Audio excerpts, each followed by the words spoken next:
Welcome back. We are learning more on our top story. House Speaker Nancy Pelosi's husband attacked at home during a home invasion early today. Now, we want to get right to KRON 4's Charles Clifford. He's been outside the Pelosi's Pacific Heights home in San Francisco for us for the last several hours, and he's got the latest on this investigation. Hey, Charles. Hey there, yeah. So right now I'm along Broadway at Divisadero here in San Francisco's Pac Heights neighborhood.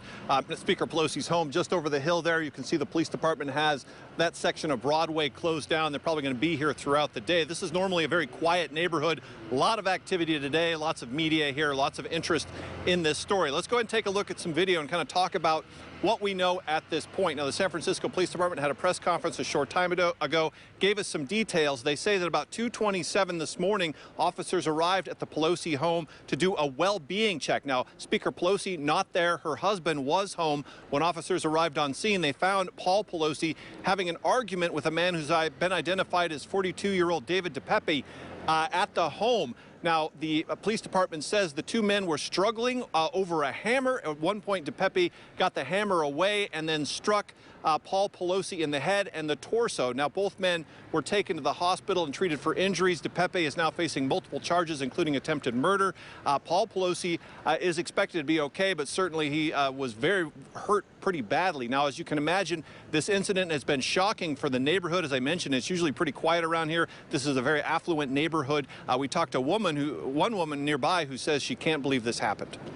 The Pelosi's, when they had graffiti on their garage, the San Francisco police sat in front of the house, and then they weren't there. I don't know what happened. I didn't hear anything, and usually I feel pretty safe because we have a neighborhood security, which they stay on the corner of Scott and Broadway entire night. In case of any incident, we can call them, and they're there. And I woke up, I see all the police cars, and I feel very scared, very sad about what has happened to Paul, and I really don't know how it could have happened. All right, back live now. Now, the investigation here is expected to go on for some time. The San Francisco Police Department is here along with U.S. Capitol Police, the FBI, the U.S. Attorney's Office, and the San Francisco District Attorney's Office. At some point this afternoon, we're hoping to get some more details about exactly what happened here early this morning.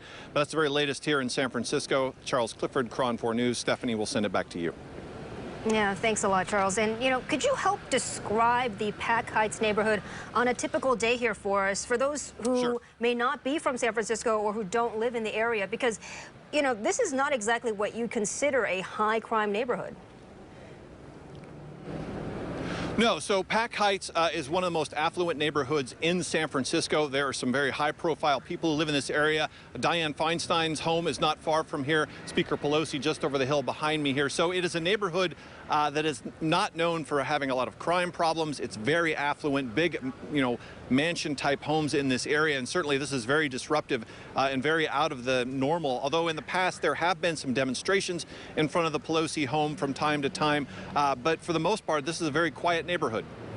All right, Charles, thank you so much for that additional perspective. We appreciate it. Sure.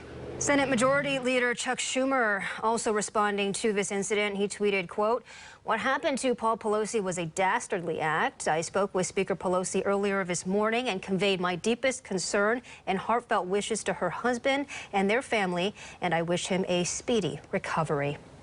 We're also hearing from folks on the other side of the aisle responding to this. Texas Senator Ted Cruz tweeting, quote, "What happened to Paul Pelosi last night is horrific. Heidi and I are praying for him and Nancy and the entire Pelosi family. May God's protection be upon them. We can have our political differences, but violence is always wrong and unacceptable."